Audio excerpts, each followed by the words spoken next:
Hello साथियों, मैं मीनाक्षी शुक्ला आप सभी का स्वागत करती हूं आपके अपने platform one day exam study में। साथियों, जैसा कि पता है कि प्रतिदिन इतने समय हम उपस्थित होते हैं हिंदी की क्लास के साथ। हालांकि अभी बीच में एक दिन हम आपके सामने नहीं आ पाए थे।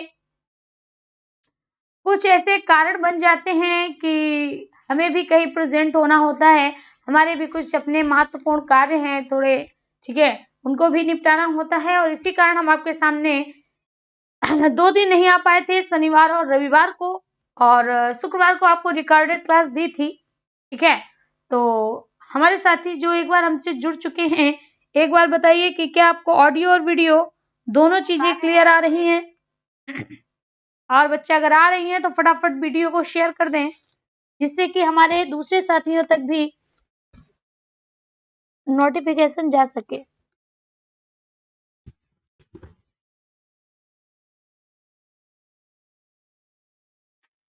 जुड़ चुकी हैं हमसे रुचि वर्मा, चंदन सिंह, संध्या राजपूत और सोना पाल, प्रांशु यादव, निधि शर्मा, त्यागी सोनम, अमृता शुक्ला और यही साथी हमसे जुड़े हुए हैं।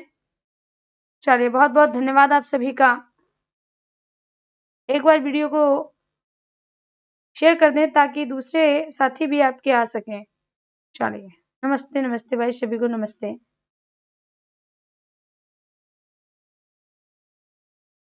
चलिए, सब कुछ क्लियर है तो एक बार थोड़ा रिकॉल कर लेते हैं, जो हम पढ़ चुके हैं उसको रिकॉल करके और चीजों को स्टार्ट करते हैं। साथियों, हम चर्चा कर रहे थे व्यंजन पर। चर्चा किस पर कर रहे थे? व्यंजन पर कर रहे थे। अब अगर व्यंजन पर चर्चा की जाए तो व्यंजन के अनुसार ध्यान दीजिएगा, व्यंजन किसको कहते हैं? स्वर की सहायता से बोले जाने वाले वर्ण। स्वर की सहायता से बोले जाने वाले वर्ण, से बोले जाने वाले वर्ण। ठीक है, जो स्वर की सहायता से वर्ण बोले जाते हैं वो क्या कहलाते हैं? वह साथियों व्यंजन कहलाते हैं। क्या कहलाते हैं? व्यंजन कहलाते हैं। एक चीज क्लियर हो गई। अब अगर हम अगली बात करें, व्यंजन का विभाजन, किसकी बात करते हैं? व्यंजन का विभाजन की बात करते हैं। तो व्यंजन के विभाजन में हमने कितनी चीजों को पढ़ना था? साथियों, हमको 4 चीजों को पढ़ना था। सबसे पहला, उच्चारण स्थान के आधार पर। उच्चारण स्थान के आधार पर अगर बात की जाए तो व्यंजन वर्णों को 3 भागों में डिवाइड किया गया है। सबसे पहला है आपका स्पर्श व्यंजन, दूसरा है अंतःस्थ और चौथा है आपका ऊष्म। ठीक है, ये वर्ण 4 हैं, अंतःस्थ वर्ण भी 4 हैं। स्पर्श की बात करें तो साथियों 25 + 2 अर्थात कितने होते हैं? 27 होते हैं। कितने होते हैं? 27 होते हैं। क्लियर? ये बात आपको समझ में आ गई होगी। 4 प्रकार के। Very good. बिना स्वर के हलन लगता है। Very good. दूसरी बात यहाँ पर हमारा कोई साथी त्यागी सोनम जी बता रही हैं कि अगर बिना स्वर के है, अगर बिना स्वर के व्यंजन है, बिना स्वर के व्यंजन है तो क्या लगा होगा? तो साथियों आपको पता होगा, हलंत लगा होगा। ठीक है, हलंत लगा होगा। चलिए, पहला उच्चारण स्थान आपने पढ़ लिया है, उच्चारण स्थान पढ़ लिया है। दूसरी अगर बात करें साथियों, ध्यान दीजिएगा, दूसरी बात करें, फटाफट आंसर भी देते जाएं। दूसरा बात करें अगर प्राणत्व के आधार पर तो कितने भाग होते हैं? प्राणत्व के आधार पर 2 प्राण ले लीजिए, यानी पहला होता है अल्प प्राण और दूसरा होता है महाप्राण। अल्प प्राण और महाप्राण। अल्प में कितने वर्ण हैं? आपको 3 वर्ण दिख रहे हैं, यानी प्रत्येक वर्ग में इनकी संख्या कितनी होती है? 3 होती है, अर्थात 5 3 15 तो वर्गों से हो गए और 11 लावा हो गए, यानी 4 तो 11 लावा हो गए, अर्थात इनकी संख्या साथियों कितनी हो गई? 19 हो गई। ठीक है,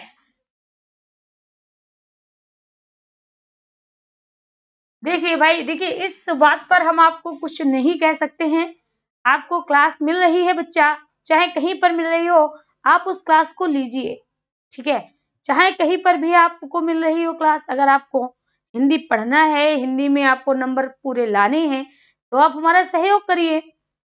देखिए अब बात करें बच्चा, अगर यहाँ पर क्या लिखा है महाप्राण, महा में कितने हैं, 2 वर्ण हैं, यानी 5 तो वर्ग हैं और प्रत्येक वर्ग में वर्णों की संख्या 2 है, तो यहाँ पर कितने हो गए, 10 तो ये हो गए, और 4 आपके कौन हो गए, ऊष्म वर्ण हो गए, क्योंकि ऊष्म वर्ण को बोलने में समय अधिक लगता है। तो 10 4 14 कितने हो गए साथियों, 10 4 14 वर्णों की संख्या हो गई। वर्णों की संख्या कितनी हो गई, 10 + 4 14।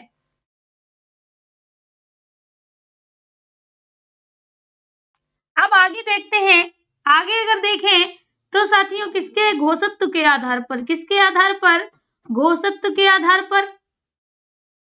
एक तो ऐसे वर्ण होते हैं, एक तो ऐसे वर्ण होते हैं जिनमें कंपन होगा, तो जिनमें कंपन होगा क्या कहलाएंगे, सघोष कहलाएंगे, और जिनमें कंपन नहीं होगा वह अघोष कहलाएंगे।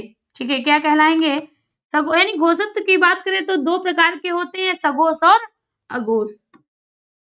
कौन से होते हैं साथियों, सघोष होता है और अघोष होता है। आ मतलब नहीं, घोष मतलब कंपन, जिनमें कंपन नहीं हो अघोष कहलाएगा, जिनमें कंपन हो सघोष कहलाएगा।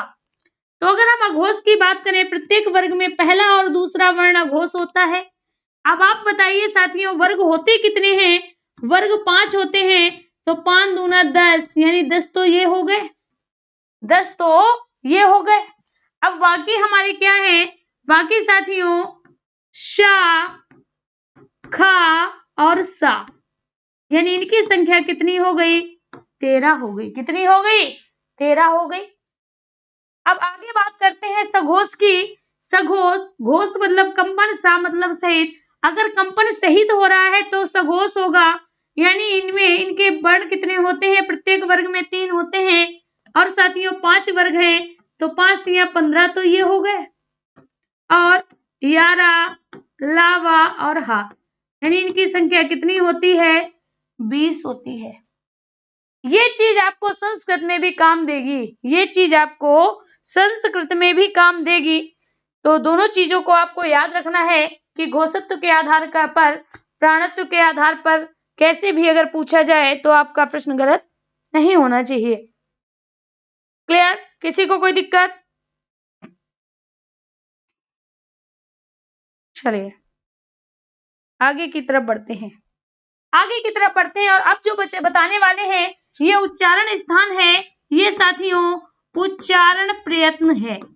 ये क्या है, उच्चारण प्रयत्न है, और ये आपके लिए वेरी इंपॉर्टेंट है भी। ठीक है, इंपॉर्टेंट तो सब है, लेकिन ये आपके लिए वेरी इंपॉर्टेंट होगा, क्योंकि इसमें आप हो सकता है आपने कभी पढ़ा हो, और हो सकता है इतना अच्छे से नहीं पढ़ा हो। ठीक है, तो उच्चारण प्रयत्न के आधार पर बात करें तो साथियों कितने भागों में डिवाइड किया जाता है, उच्चारण प्रयत्न की बात करें तो व्यंजन वर्णों को 8 भागों में डिवाइड किया जाता है। कितने में, 8 भागों में डिवाइड किया जाता है। सबसे पहला होगा साथियों स्पर्शी, क्या होगा, स्पर्शी होगा। दूसरा होगा स्पर्श संघर्षी, क्या होगा, स्पर्श संघर्षी। तीसरा होगा साथियों संघर्षी, और चौथा होगा नासिक्य, क्या होगा, नासिक्य होगा। ये याद रखना है कि जो आपका का से और माँ तक, मोस्टली इसमें कहाँ तक वर्ण रहते हैं, का से माँ तक रहते हैं। ध्यान दीजिएगा यहाँ से, क्योंकि ये बहुत इंपॉर्टेंट है आपका। ठीक है, ये चीज आपके लिए बेहद इंपॉर्टेंट होगी। वीडियो को भाई शेयर कर दे हमारे सभी साथी, क्योंकि आपकी वजह से इस क्लास को शुरू किया गया है। आप जानते होंगे हम ये सब बातें आपसे वैसे भी नहीं कहते कि लाइक करो शेयर करो, लेकिन साथियों संख्या बहुत कम है। जब तक आप शेयर नहीं करोगे तब तक, देखिए एक चीज होती है थोड़ा मजा आने की, तो जब साथी ज्यादा होते हैं तो कन्वर्सेशन ज्यादा होता है, पढ़ाने में मजा ज्यादा आता है। संख्या कम होती है, थोड़ा कह सकते हैं निराशा होती है। चलिए, तो यहाँ पर देखिए पहला है स्पर्शी। हम यहाँ पर सारी चीजों को एक तरफ से लिखते हुए जाएंगे। ठीक है, एक तरफ से लिखते हुए जाएंगे। सबसे पहले स्पर्शी की बात करें तो का, खा, गा, घा। जैसे ही पंचम वर्ण आए नासिक में लिखते जाना है, ठीक है। अब इसके बाद साथियों आता है चाछा जा जा। चाछा जा झा को स्पर्श संघर्षी में लिखना है, क्योंकि ये स्पर्शी तो हैं, ये स्पर्शी तो हैं, लेकिन इसके साथ हमारी जीभ को स्पर्श तो करती है लेकिन संघर्ष भी करना पड़ता है, इसीलिए इसको स्पर्श के साथ साथ संघर्षी में भी रख दिया गया है। इसीलिए इनको स्पर्श संघर्षी कहा जाता है, स्पर्श संघर्षी कहा जाता है, ठीक है। एक चीज आपको बताना भूल गए, यहाँ पर याद रखना साथियों, जो ऊष्म वर्ण है ना उनको भी संघर्षी कहा जाता है। ऊष्म वर्ण को भी संघर्षी कहा जाता है, वो ये वाला संघर्षी नहीं होता है। इसमें ऊष्म संघर्षी में बात करें तो होता है शा, खा, शा, हा, ठीक है। चलिए यहाँ पर देखते हैं तो चा, छा, जा, झा। जैसे आता है वहां पंचम में लिख देंगे, जैसे आएगा वहां पंचम में लिख देंगे। अब क्या आएगा साथियों, टा, ठा, डा, ढा। जैसे आया ना यहाँ लिख देंगे। आगे देखते हैं ता, ठा, दा, धा। जैसे आए ना यहाँ लिख देंगे। पा, फा, बा, भा। जैसे आए माँ यहाँ लिख देंगे। क्लियर? यानी आप देख रहे हैं स्पर्शी हैं, स्पर्श संघर्षी हैं, संघर्षी हैं और नासिक भी हैं, और नासिक भी हैं। अब संघर्षी में बात करें तो शा आता है, खा आता है, जा आता है और फा आता है, ठीक है। शा, खा, जा, फा, शा, खा, जा, फा। Very good.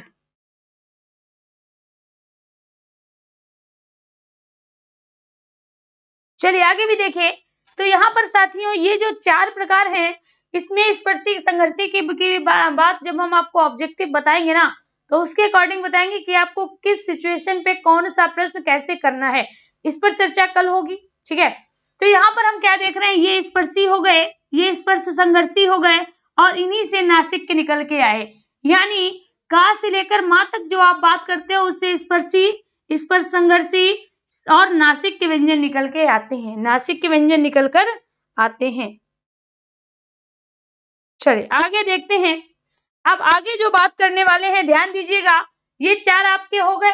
अब जो आगे बात करेंगे इसमें क्या है, अर्ध स्वर। अर्ध स्वर यानी जैसे ही ये प्रश्न आता है निम्न में से अर्ध स्वर कौन सा है, ठीक है। उसमें आपको कई कह सकते हैं या लिखा होगा या और वा क्या है, तो आप क्या कहोगे, अर्ध स्वर है। या और वा अर्ध स्वर है, ठीक है। यह पूछा जाएगा या वा क्या है, कभी स्वर है, कभी व्यंजन है, कि कभी व्यंजन है कि अर्ध स्वर है, तो आप क्या कहोगे, ये साथियों अर्ध स्वर है। क्या है, अर्ध स्वर है। तो अर्ध स्वर में क्या आता है, या और वा आता है। अगला है उत्क्षिप्त।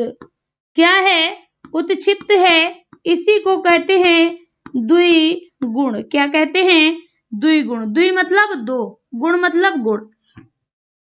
इन वर्णों में साथियों कितने गुण पाए जाते हैं, 2 गुण पाए जाते हैं, इन्हीं को उत्क्षिप्त कहते हैं। उत्क्षिप्त मतलब छिपे हुए, उत्क्षिप्त मतलब छिपे हुए। ये जो वर्ण होते हैं वो छिपे हुए होते हैं, एक गुण के सामने, एक गुण के कारण हमको आंखों से दिखाई देते हैं, लेकिन दूसरे गुण के कारण साथियों छिपे हुए रहते हैं, इसीलिए इनको द्विगुण कहते हैं। क्या कहते हैं, द्विगुण कहते हैं। इनमें कौन सा आता है, इनमें साथियों आता है डा और ढा। क्या आता है, डा और ढा। इसीलिए अगर हम जब काउंट करते हैं स्पर्श व्यंजन की, तो स्पर्श व्यंजन वर्ण कितने होते हैं, 25 होते हैं। लेकिन इन वर्णों को 2 बार गिना जाता है क्योंकि द्विगुण हैं। कितने गुण हैं, द्विगुण हैं, इसीलिए साथियों इनको 2 बार गिना जाता है। इसीलिए इनकी संख्या कितनी हो जाती है, 27 हो जाती है। क्लियर? तो क्या हो जाएगा, उत्क्षिप्त में क्या आ जाएगा, डा और ढा आ जाएगा। संख्या कितनी हो जाएगी साथियों, आपने देख ली। अब इसके बाद आता है पार्श्विक। क्या आएगा, पार्श्विक, पार्श्विक ला, पार्श्विक ला, प्रकंपित रा, पार्श्विक ला और प्रकंपित रा, पार्श्विक ला प्रकंपित रा। ठीक है, एनी डाउट? किसी को कोई डाउट, किसी को कोई समस्या? यहां तक आपको कोई समस्या नहीं होगी, बस यही भाग होते हैं। अब इनसे प्रश्न कहां से बनते हैं देखिए, सबसे ज्यादा प्रश्न पूछा जाता है अर्धस्वर से, द्विगुण से, पार्श्विक से, प्रकंपित से। ठीक है, किससे? पार्श्विक और प्रकंपित से।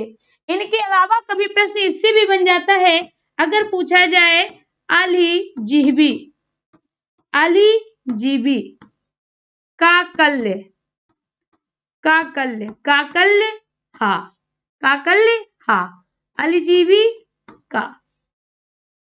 हिंदी में अगर पूछा जाए अलिजीबी वर्ण कौन सा होता है तो आप क्या कहोगे? का। पूछा जाए काकल्य वर्ण क्या होता है? हा, काकल्य वर्ण हा, काकल्य वर्ण हा, अलिजीबी का, अलिजीबी का।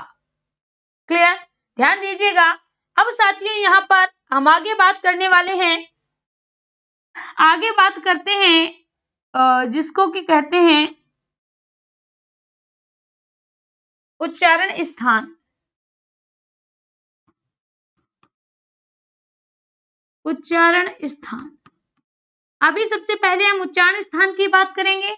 इसके बाद साथियों याद दिलाना है आपको, किसके बारे में बताएंगे? द्वित्व व्यंजन। कितने व्यंजन? द्वित्व व्यंजन। ठीक है, तो साथियों बात करने वाले हैं उच्चारण स्थान पर। ध्यान दीजिएगा, इस सरणी से हम आपको पूरा का पूरा व्यंजन बताने वाले हैं। तो सबसे पहले हम बात करते हैं व्यंजन की। तो व्यंजन में कितने वर्ग होते हैं? सबसे पहले तो आप कहोगे का वर्ग, चा वर्ग, ता वर्ग, ता वर्ग, पा वर्ग। क्लियर? का वर्ग की बात करें, का, खा, गा, घा, इंडिया। ठीक है, चा, छा, जा, झा, हुआ। ठीक है, टा, ठा, डा, ढा, अड़ा, ता, था, दा, धा, ना, पा, फा, बा, भा, मा। आप क्या देख रहे हो भैया? सबसे पहले हमने वर्ग की बात की। अगर कभी पूछा जाए वर्ग कितने हैं, 1 2 3 4 5, वर्ग कितने हैं? 5 वर्ग हैं।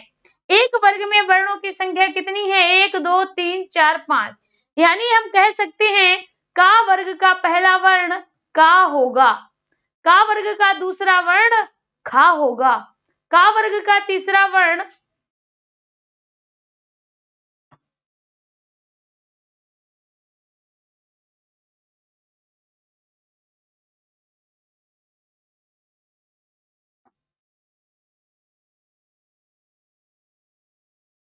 देखिए, अगर भाई कभी पूछा जाए का वर्ग का दूसरा वर्ण खा होगा, का वर्ग का तीसरा वर्ण गा होगा, का वर्ग का चौथा वर्ण घा होगा और का वर्ग का पांचवा वर्ण इंग्या होगा।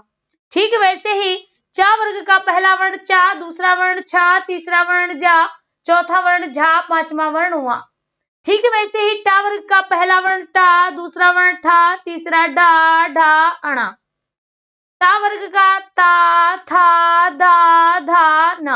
इस तरह ऊपर आपको संख्या लिखी मिल जाएगी, पहला, दूसरा, तीसरा, चौथा, पांचवा। अब आपको 25 वर्ण के उच्चारण स्थान याद रखने हैं। उच्चारण स्थान याद रखना बहुत कठिन काम है, तो इसके लिए हम क्या करते हैं, अपनी शॉर्ट ट्रिक लगाते हैं। कौन सा? के, टी, एम, डी, ओ। सिर्फ आपको इतना याद रखना है और इससे साथियों यकीन मानिए आपको पूरा का पूरा वर्णमाला का उच्चारण स्थान याद हो जाएगा। सिर्फ किससे? के फॉर कंठ, टी फॉर तालु, यम फॉर मूर्धा, डी फॉर दंत, ओ फॉर ओष्ठ। ठीक है, ओ फॉर ओष्ठ। तो इससे आपको क्या याद हो गए? पूरे के पूरे वर्णमाला के उच्चारण स्थान याद हो गए। अब जो पंचम वर्ण है ये हमेशा किससे बोला जाता है? नासिका से बोला जाता है। ये याद रखना है कि पंचम वर्ण कहाँ से बोला जाता है? नासिका से बोला जाता है, यानी सदैव इसका उच्चारण स्थान साथियों नाक होगा। इंडिया का क्या होगा? कंठ प्लस नासिका, वहां का टी फॉर तालु प्लस नासिका, वहां का मूर्धा प्लस नासिका, ना का दंत प्लस नासिका, मां का ओष्ठ प्लस नासिका, ओष्ठ प्लस नासिका। ठीक है, तो ये बात समझ में आ गई। जल्दी से हाँ कर दीजिए जिससे कि बात को आगे बढ़ाया जाए, जिससे कि क्लास को आगे बढ़ाया जाए। याद हो गए? चलिए आगे भी ले चलते हैं। तो यहाँ तक आप सभी को याद है। अब साथियों बात करते हैं अंतःस्थ की। किसकी? अंतःस्थ की। यहाँ देखिए, अंतःस्थ की जब बात करेंगे, अंतःस्थ की जब बात करेंगे तो साथियों यारा लावा होता है। अंतःस्थ में यारा लावा होता है। तो हमने आपको क्या सिखाया? के को खाली छोड़ दीजिए, TMDO हो जाएगा। क्या होगा? यानी यहाँ पर क्या छोड़ दीजिए? खाली छोड़ दीजिए, और यहाँ पर क्या होगा? या, रा, ला और वा होगा। वा का क्या होगा? दंत प्लस ओष्ठ हो जाएगा, दंत प्लस ओष्ठ हो जाएगा। क्लियर? क्लियर? चलिए आगे देखते हैं। अब साथियों आता है हमारा ऊष्म वर्ण। क्या आते हैं? ऊष्म वर्ण आते हैं। ऊष्म वर्ण में शा, खा, शा और हा होता है। यानी ऊष्म वर्ण की बात करें तो ऊष्म वर्ण में 4 वर्ण होते हैं, शा, खा, शा, हा। क्या होता है? शा, खा, शा, हा। तो हा हम क्या करेंगे? हा सबसे ऊपर लिख देंगे, यानी हा में के हो जाएगा। बाकी साथियों वैसा ही होगा, यानी हा हमने कहाँ लिख दिया? यहाँ पर लिख दिया। बाकी शा, खा, शा। पूरी की पूरी वर्णमाला के उच्चारण स्थान आपके कंप्लीट हो गए। पूरी की पूरी वर्णमाला के उच्चारण स्थान आपके कंप्लीट हो गए। Very good, TMDO। चलिए बहुत अच्छे, ये आपको याद हो गया। अब बात करते हैं आगे। पूरी तालिका बनवानी है इससे आपकी, ठीक है? तो इसके लिए थोड़ा आ जाओ, नीचे आ जाओ और अब ध्यान दीजिएगा क्या कहने वाले हैं साथियों। अब हम सबसे पहले प्राणत्व की बात करेंगे। किसकी? प्राणत्व की बात करेंगे। तो हमने क्या देखा था कि जो प्राणत्व होता है उसके 2 पार्ट होते हैं।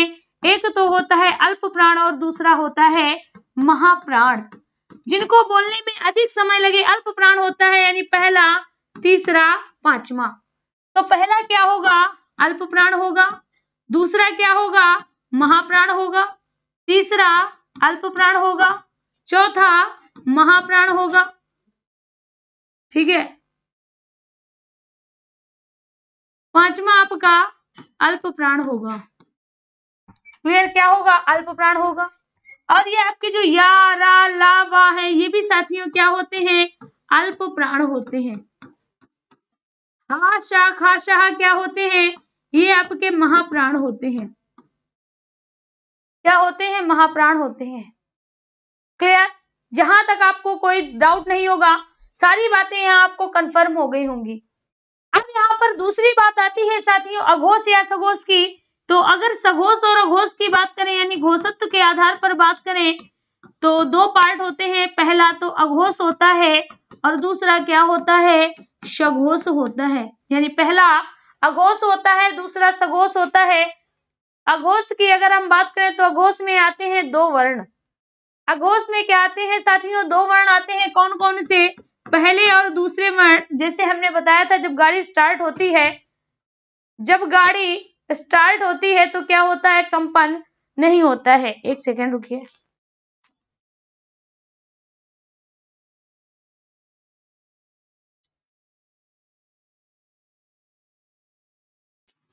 चलिए देखिए आगे।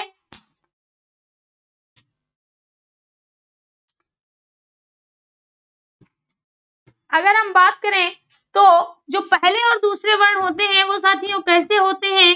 अघोष यानी बिना कंपन के। कैसे होते हैं? अघोष यानी बिना कंपन के। और साथियों तीसरे, चौथे, पांचवे की बात करें तो कैसे होते हैं? सघोष होते हैं। कैसे होते हैं प्यारे मित्रों? सघोष होते हैं। ठीक है, तो आप देख रहे होगे ये हमारी टेबल बनी हुई है, ठीक है, ये हमारी टेबल बनी हुई, इसको हम साफ किए दे रहे हैं।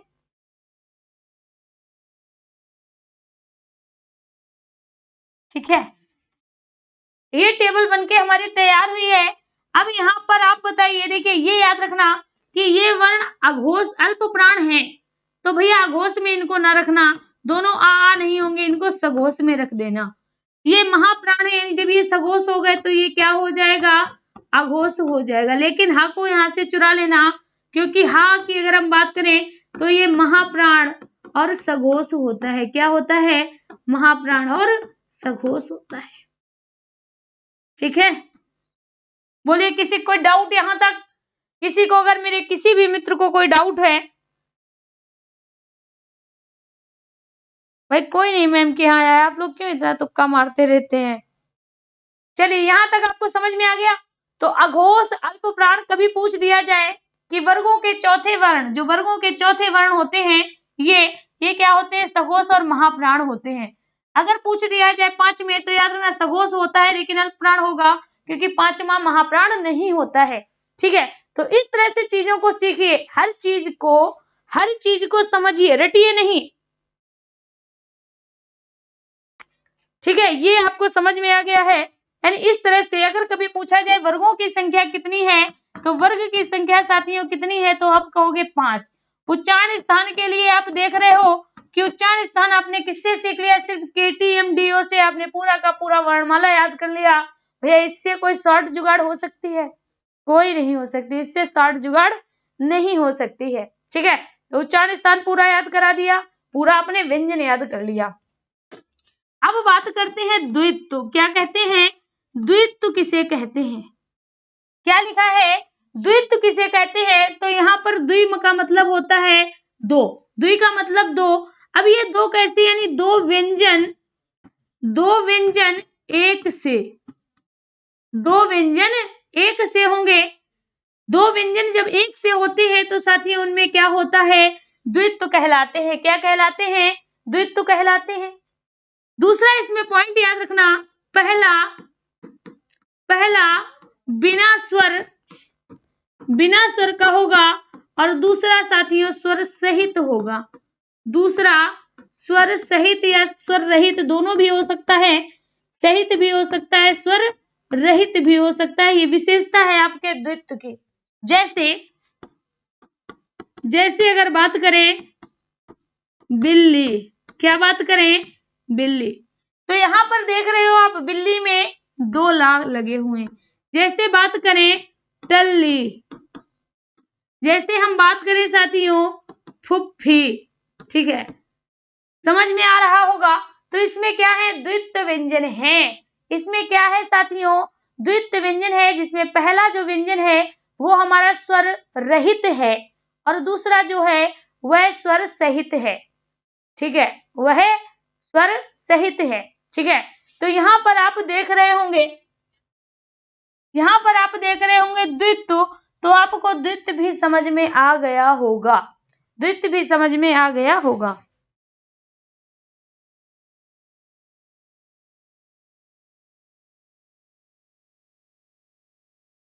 बच्चा द्वित्व किसी भी व्यंजन का पार्ट नहीं है, द्वित्व किसी भी व्यंजन का पार्ट नहीं है। ठीक है, जब हमारे व्यंजन और व्यंजन मिल जाएं एक जैसे, जब अलग अलग मिल जाएं, कुछ व्यंजन हमारे जब अलग अलग मिलते हैं तो संयुक्त व्यंजन कहलाता है। दूसरा द्वित्व व्यंजन किसे कहते हैं, जब दो व्यंजन वर्णों के बीच में कोई स्वर ना हो और दोनों एक समान हो तो उसे क्या कहते हैं, तो साथियों उसको हम कहते हैं द्वित्व व्यंजन। क्या कहते हैं, द्वित्व व्यंजन।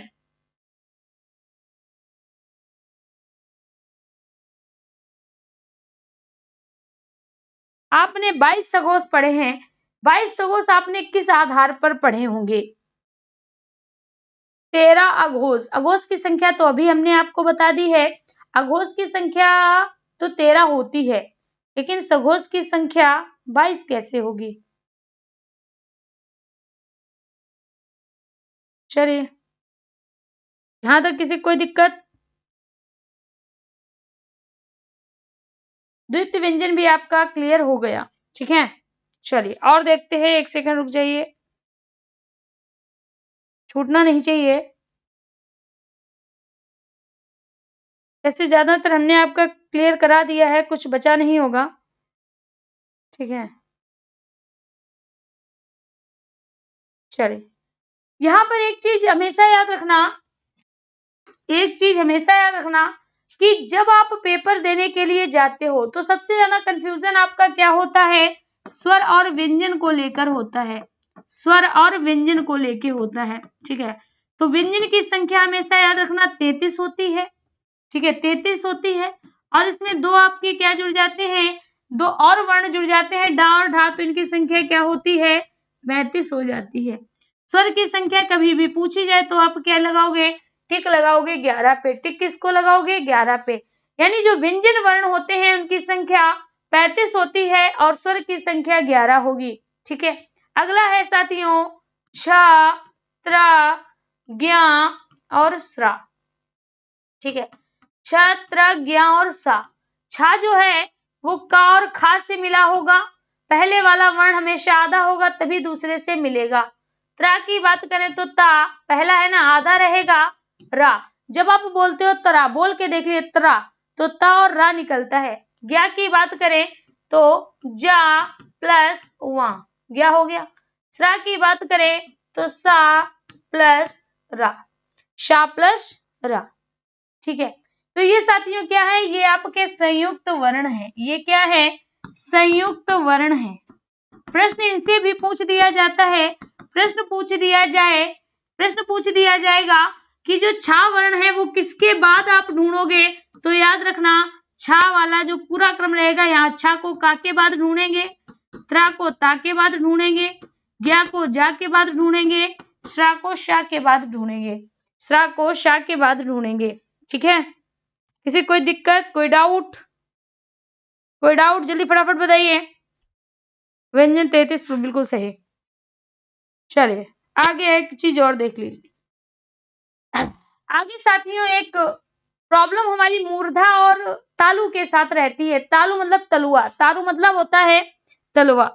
अगर आपसे कभी पूछा जाए कि तालु किसे कहते हैं, तो तालु जो होता है वो मुंह के भीतर की ऊपरी छत का पिछला भाग होता है। मुंह की ऊपरी छत का, छत कहाँ होती है, आप जब बोलते हो टा तो देखना जीभ ऊपर लगती है छत पर, तो मुख की छत पर, मुंह की छत पर, ठीक है, मुंह के भीतर ऊपरी छत का। अब अगर तालु की बात करें तो तालु क्या होता है, पिछला भाग होता है। तालु क्या होता है साथियों, तालु याद रखना, तालु क्या होता है, पिछला भाग होता है, पिछला भाग, पीछे वाला भाग होता है, ठीक है। और साथियों अगर मूर्धा की बात करें तो मूर्धा कैसा होता है, अगला भाग होता है, आगे का भाग होता है। टा बोल के देख लिए टा, और फिर इसके बाद बोलिए चा, चा और टा, ठीक है। तो मूर्धा क्या होता है, मूर्धा होता है अगला भाग और तालु होता है पिछला भाग, ठीक है, तालु होता है पिछला भाग। तो साथियों आज की जो हमारे क्वेश्चंस थे, यानी जो भी क्वेश्चन बन सकते थे वो यहीं तक थे, इससे ज्यादा प्रश्न नहीं बनते हैं, बन ही नहीं सकते हैं, ठीक है। तो कल जो हमारी सीरीज होगी वो साथियों होगी क्वेश्चंस आंसर की। जो आपने वर्णमाला पढ़ी है उसके क्वेश्चन और आंसर की सीट कल कराएंगे। तो काफी जो आप पढ़ चुके हो उसकी प्रिपरेशन करके आना है, क्योंकि कल आप देख पाएंगे कि आपने कितना कुछ सीखा है। तो हमारा फर्स्ट लेसन जिसको हमने वर्णमाला नाम दिया था, वर्णमाला आपकी कंप्लीट हो चुकी है और हमें आशा ही नहीं बल्कि पूर्ण विश्वास है कि जो भी हमारे साथी इस समय वॉच कर रहे हैं, जो भी साथी वॉच कर रहे हैं उनमें सभी कल प्रेजेंट होंगे। और आप कोशिश करना कि कल ज्यादा से ज्यादा साथी लाइव आ सकें, क्योंकि कल की जो बहुविकल्पीय क्वेश्चन होंगे वो हमारे आने वाले समय में महत्वपूर्ण होंगे। तो आज के लिए इतना ही, मिलते हैं कल फिर से इसी समय इसी चैनल पर।